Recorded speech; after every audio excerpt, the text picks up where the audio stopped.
it's Natalie, and I have a little something different for you here today. Let's cross it turns out.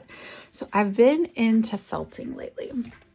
So I worked on a kit first. I didn't get it at the store, but I was just trying to learn it. Well, let's be real. I started with one of the 3D kits, and that was hard.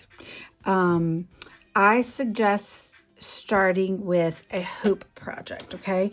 To me, this has been so much easier than starting a 3D project. I'm not even going to show you what my first part of a 3D pumpkin looked like because it is embarrassing.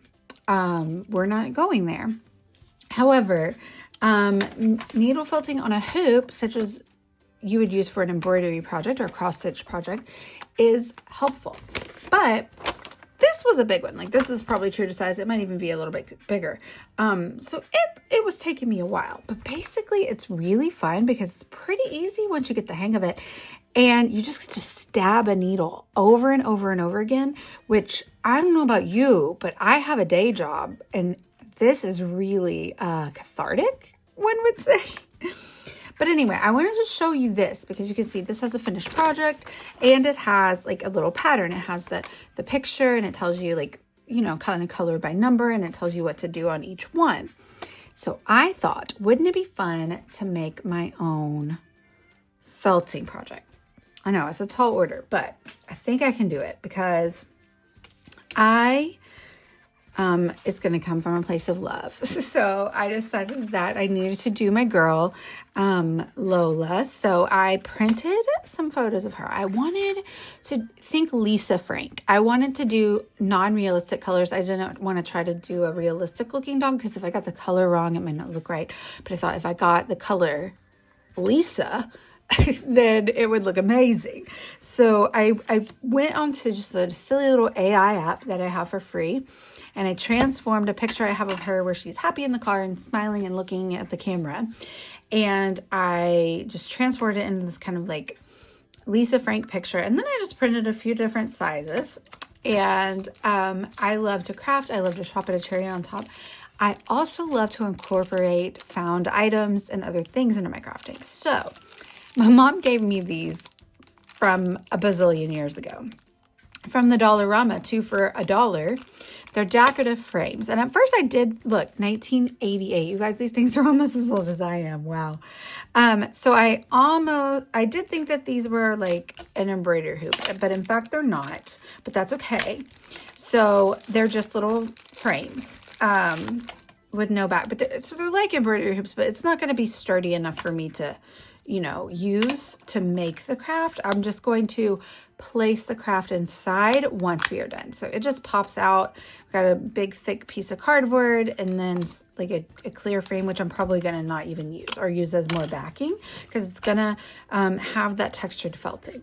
So I decided that I'm going to pick one of these and put Lola onto a thing and make my own pattern. So quick, let's get into what you need for felting. Not much, okay? You literally can just start with one basic needle. The large area, a medium gauge is going to be like a 38, which is this one. And so it's a little bit hard to tell, but they have little barbs. And basically they just tangle up the felt as you stab it. And so it turns from a really pretty, nice, beautiful type of felt into this kind of like jumbled up little mess of felt. Now this looks messy because it's supposed to have snow on it, and I haven't finished this yet, but on my finished product it was pretty without it. So I like it without that, and it can look really neat even though you're tangling up yarn. So if you look, like, this is very soft and beautiful and luxurious. So this is from Hawthorne Handmade wool bundle. I got like the rainbow one. Now, the Brights, it's called Brights, but so they have different ones. So they have ones if you wanted to do an animal, and you'll also see it called wool roving, R-O-V-I-N-G, I think. A little goes a long way. Like, this is going to last me forever because you use the smallest little amount. And when I get into it, I'll show you guys. But I got this pack of needles. Another thing about the needles is they're very delicate. So I got a pack and I've already broken 2. Okay, you're supposed to go up and down, up and down. Don't go side to side, like at an angle. That's how you break your needles. But they do come in different gauges, and so they'll be like for a large area or for detail work. You can really get away with just a medium needle though. They even have, like if you have really big ones, probably more for the 3D items, they have these suckers, which is like a, if you turn it the right way, a big group of needles. So, I mean, that can give you a big area, right? And so I haven't tried a lot of backings, but I like really thin. I have a few things, and I'm going to try a felt back at one point. But for this project, I just want to do this. It's just like, we bled some marker on it or something. Just regular, just cotton fabric. Really thin muslin kind of fabric, okay? And let's get to work. So I'm going to iron my fabric here first. I'm using my little Cricut vinyl transfer iron, and I'm just picking out which photo would fit nicely in my frame, and then tracing around the back of the frame onto the fabric.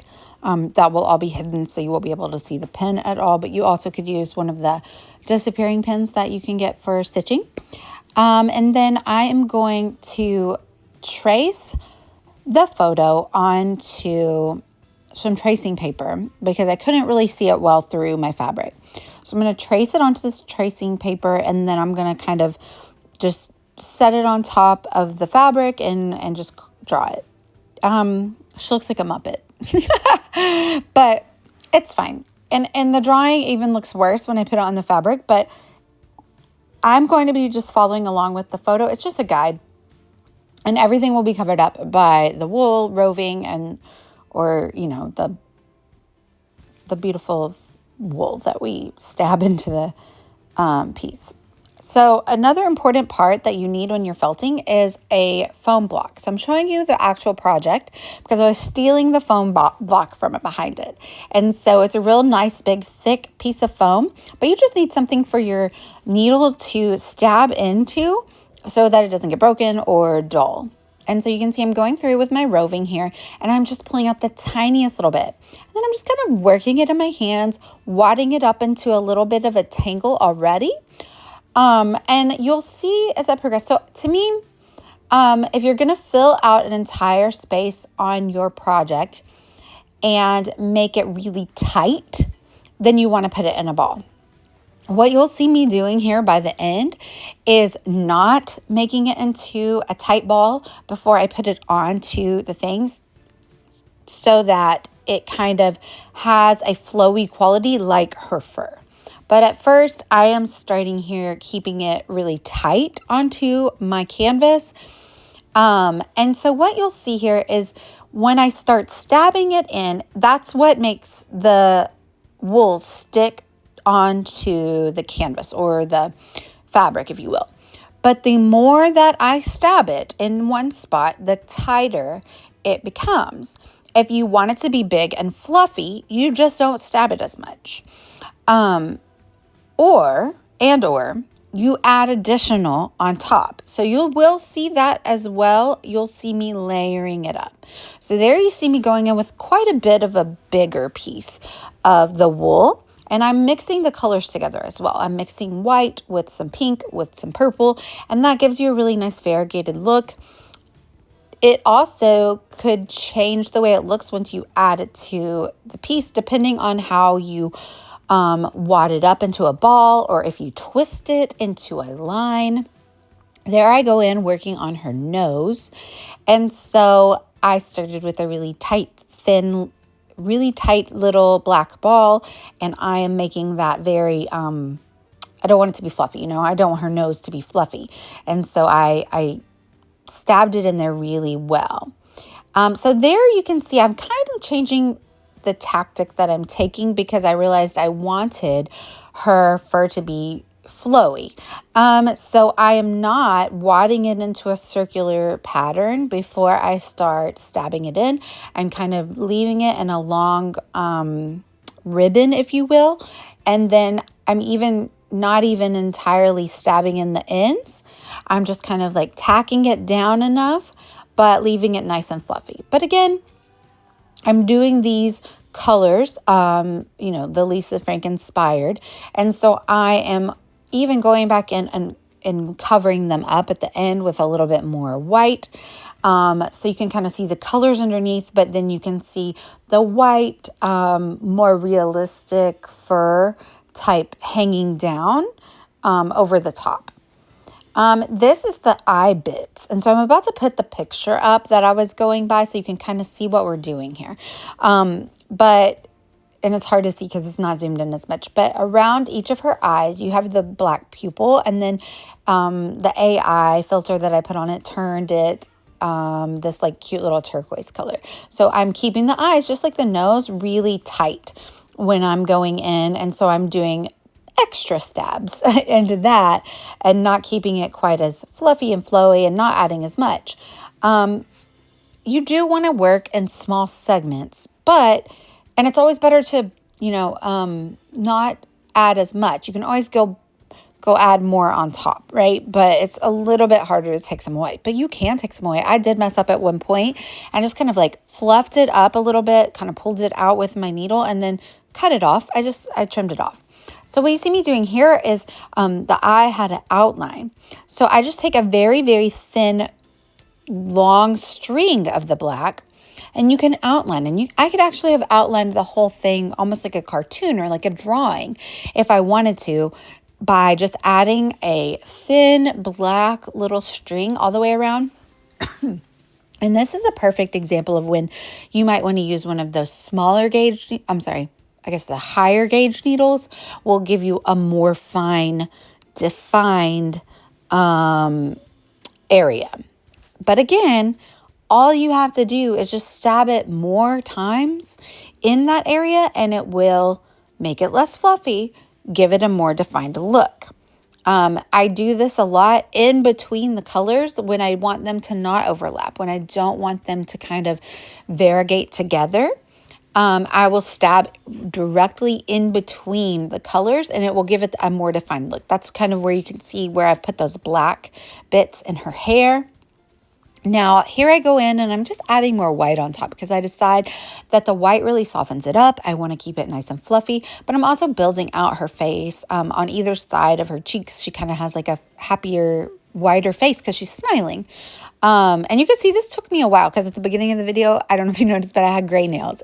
No, I had my winter nails. So this took me, I didn't finish this all in one sitting, but a good tip for starting a project like this is start really small. So, you can see this is just a couple of inches tall, starting small, you can finish it in a couple sittings, watching a little show on TV or something, and you will feel really accomplished. You'll learn some things, and then you can move on to maybe a bigger project or something, and you will have used the skills that you learned and what to do and what not to do, and create something new and exciting. Plus, I don't know about you, but I get a little bit bored if I'm working on the same piece for a really long time. So that's not my jam. I'm going to do smaller projects so I can get them done and feel accomplished. And I was really glad that I did get this little sweet project of my Lola girl. We've been missing her these past few months. So I am glad that I got it done. I'm not sure where I'm going to hang it yet. I haven't decided.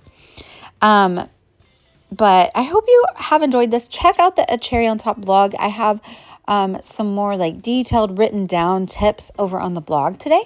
And you can see all of the up close finished project photos. But yeah, you could have even gone through and maybe done a really detailed background and just a very tight-knit background with a very contrasting color maybe.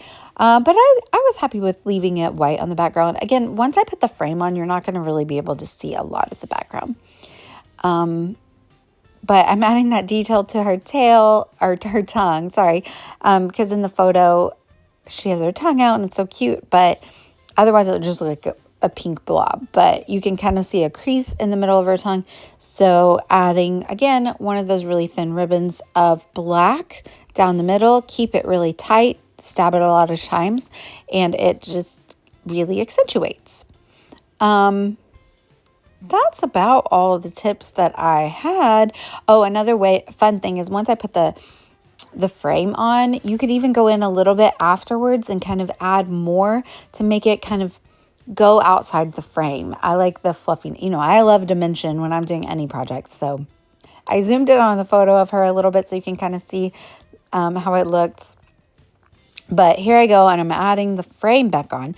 I didn't trim up any of the fabric because I end up I'm gonna put a pin on the back. I found like a little rainbow pin. So since she went over the rainbow bridge, I decided to add that pin to the back instead of just like, but you can finish off like any embroidery hoop. I go in with my Taylor Swift beads. I added a little friendship bracelet to the top with a few pieces of trim or yarn, and I put her name on there. And there you go. There's my little rainbow pin. And we're going to call it done. I hope you guys have learned a couple things or inspired to try one of these needle felting things. It really is foolproof. You could create even just something abstract. It's a really fun project to do. And I love using this really fun textured, beautiful wool roving. Thank you guys so much for watching. I'm going to link down below with the products if you're interested in trying a craft like this yourself. Thanks for watching, y'all. Bye.